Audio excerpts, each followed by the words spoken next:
ආයිබෝවන් හැමෝටම මේ වීඩියෝ එකෙන් මම ඔයාලට කියලා දෙන්න හදන්නේ බ්ලොග්ගල් බැම්මක් හරියට තනි කෙලින් ඇද වෙන්නේ නැතුව කොහොමද බැඳගන්නේ සහ සාමාන්‍ය බාස් කෙනෙක් දවසට බ්ලොග්ගල් 200ක් බඳිනවා නම් ඒ බාස් ලවාම දවසට බ්ලොග්ගල් 300ක් බඳවා ගන්න කොහොමද කියන තාක්ෂණය ගැන අපි ඉස්සෙල්ලා මෙන්න මේ දකිනවා වගේ ඇඳි දෙකක් බඳින්න ඕනේ බ්ලොග්ගල් බැම්ම දෙපැත්තෙන් ගහ ගන්න ඕනේ. ඒක ඊට පස්සේ ඔයගලන්ට හෙට බලා ගන්න පුළුවන්. එහෙම ගහගෙන අපි ඉස්සෙල්ලාම කරන්න ඕනේ මෙන්න මේ වගේ පළවෙනි ගල් වරිය. ඒ බැම්මට දාන බැම්මෙන් එළියට අඟලක් හෝ එකහමාරක් හෝ එකයි කාලක් තියෙනවා නම් ඒ තැනේ හැටියට අවශ්‍යතාවය මත අපි ඒ ප්‍රමාණය තියලා සාමාන්‍ය විදිහට දෙපැත්තෙන් බ්ලොක් ගල් දෙකක් තියලා ළඹ කරලා ඒ ළඹ කරපු බ්ලොක් ගල් දෙකට මේ වගේ උඩින් යටින් නූල් දෙකක් දාලා බදාම ටික දාලා මෙන්න මේ විදිහට පළවෙනි ගල් වරිය සාමාන්‍ය විදිහට අපි එලා ගන්නවා. ඊට පස්සේ අපි කුස්තුරු ටික කොටන්න මේ විදිහට මේ කුස්තුරු කොටන්න විශේෂයෙන් හදපු උපකරණයක් ලේසියෙන් කරගන්න.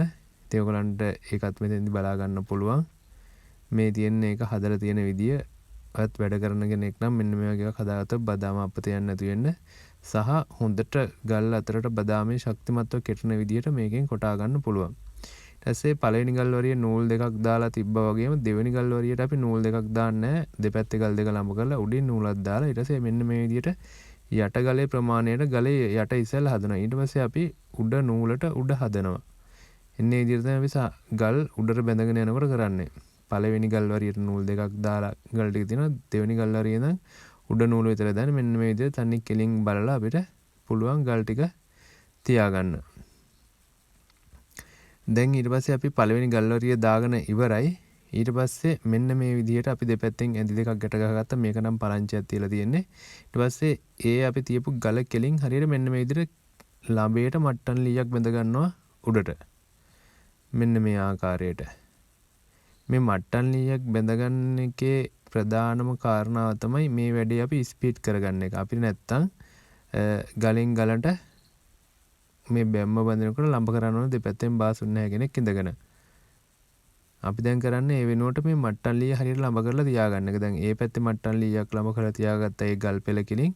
මේ පැත්තෙත් අපි ගහගත්තු වැන්දට මට්ටම් ලීයක් කෙලින් කරලා හරියට ළඹේට බැඳගත්තා. ඉතින් අපි කරන්නේ ඊට පස්සේ ගලෙන් ගල මේ බැම්ම උස්සනකොට මෙන්න මේ වගේ එක ගලක් තියෙනවා. තියලා අපි කරන්නේ ඒ ගලේ ගානට මෙන්න මේ විදිහට නූල ඇදලා දෙපැත්තේ අපි අර කෙලින් තියාගත්තු මට්ටම් ලී දෙකේ ගැට ගහ ගන්නවා. එතකොට අපිට මේ ගල ළඹ කරන්න අවශ්‍යතාවයක් නැහැ. ගලෙන් ගලට මුලින් ඉඳන්ම අපිට උඩට දවසට බඳින්න පුළුවන් ගල්වරි 8යි නම් ඒ ගල්වරි 8ම ළඹ කරන්න නැතුව දාගන්න පුළුවන්. විශේෂයෙන් මෙතෙන් සැලකිලිමත් වෙන්න ඕනේ. මේ මට්ටම් ලීය බැඳලා තියෙන ඇඳ ඊටම ශක්තිමත් විදිහට බැඳ ගන්න ඕනේ. එහෙට මෙහෙට හෙල්ලෙන්නේ නැතු වෙන. හදිසියවත් ඒකේ හෙල්ලුනොත් බැම්ම ඇද වෙන්න පුළුවන්. ඉතින් මට්ටම් ලී දෙක මෙහෙම රඳව ගන්න එක මේ වීඩියෝ එකෙන් මම මේ විදිහට ඔයාලට පෙන්වන්නට ඕගලන්ට පුළුවන් මීට වැඩිය වෙනස් විදියකට කල්පනා කරලා බලලා හොඳ විදියකට මේ මට්ටම් ලී දෙක රඳව ගන්න. මේ බලන්න දැන් හරියටම අර මට්ටම් ලීයේ ඒ ධාරේ තියෙන කෙලින්ම හරියටම කිසිම ඇදයක් නැතුව මේ බැම්මක් තියෙනවා. මට්ටම් ලීය ගල්ලා මේ බැම්මට හේතු කරොත් කිසිම තැනක ඇදයක් නැහැ. හරියටම දශමෙටම මේක තියෙනවා. ඉතින් මේ වගේ බැම්මක් බැඳ ගන්නකොට තියෙන වාසිය තමයි අපිට අර දෙපැත්තේ ළඹ කර ඉන්න තියෙන යන කාලය ඉතුරු වෙනවා. ඉතින් අපිට ගල් ගොඩක් බැඳ ගන්න පුළුවන්. ඊට පස්සේ මෙන්න මේ වගේ තනි කෙලින් බිත්තිය හරියටම වෙනවා. දැන් ඔයාලන්ට පේනවා පොඩ්ඩක්වත් කොහෙන්වත් ගල කකුණක්වත් එළියට පැනලා නැහැ. හරියටම දශමෙටම තියෙනවා. මේ බලන්න මේ තාප්පේ දිගයි මෙතෙන්ට අඩි 100ක්. ඉතින් අඩි 100ම එක එල්ලේ බැලුවාම අපිට නිකන් කඩදාසියක් වගේ හරියට දශමෙට පේනවා. ඒ විදිහට අපි ගල් එකින් එක ළඹ කරන්න නැතුව දෙපැත්තෙන් මට්ටම් ලී දෙකක් ගහලා නූල් දාලා ගත්තාම.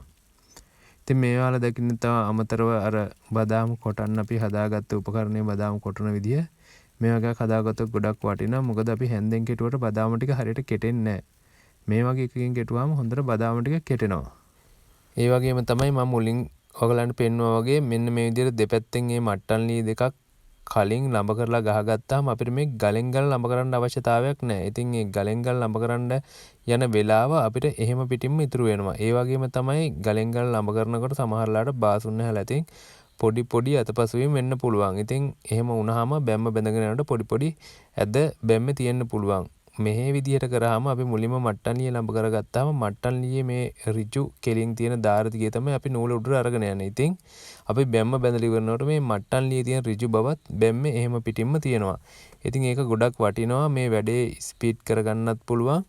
අපි අර බදාම කුස්තර කොටන ක්‍රමය පාවිච්චි කරාම තව ටිකක් ඒ වැඩේ ස්පීඩ් කරගන්න පුළුවන්. ඒ හරහා අපිට ගල් 200ක් බඳින බාස් කෙනෙක් ඉන්නවා නම් ගල් 300ක් බඳව ගන්නත් පුළුවන්. 300ක් විතර බඳින්න පුළුවන් දක්ෂ බාස් කෙනෙක් ඉන්නවා නම් එයාලව ගල් 400ක් වුණත් මේ වගේ අතේ උස මට්ටම බැඳ ගන්න පුළුවන්. ඉතින් මම ඕගොල්ලන්ටත් කියන්නේ වැඩ කරන කෙනෙක් නම් මෙන්න වගේ ෆිනිෂින් එකට වැඩ කරන්න පුරුදු වෙන්න. ඒ වගේම මේ ක්‍රම පාවිච්චි කරාම අපිට ස්පීඩ් එකෙන් වැඩ කරන්න පුළුවන්. එතකොට අපිට අර මිනිස්සුන්ගෙන් බ්ලොග් ගලක් බඳින්න අය කරන මුදල යම් තාක් දුරට අඩු කරන්න පුළුවන්. අද දැන් හැමදේම ගණන් ගිහින් තියෙන කාලේ එහෙම හරි සහනයක් දෙන්න පුළුවන් නම් ගොඩක් වටිනවා. මං හිතනවා මේ වීඩියෝ එක ගයක් හදන අයට වගේම වැඩක් ඉගෙන ගන්න අයට ගොඩක් වටිනවා කියලා. ඒක නිසා හැමෝටම බලන්න ෂෙයා කරන්න. ඒ වගේම බාසුන්නහේ channel එක තාමත් subscribe කරලා නැත්නම් subscribe කරන්න. bell icon එකත් click කරලා තියාගන්න. එහෙනම් මේ වගේම හොඳ වීඩියෝ එකක් ගෙනීමේ බලාපොරොත්තුවෙන් අදට නවතින්නම්. ඔයාලා හැමෝටම සුබ දවසක්.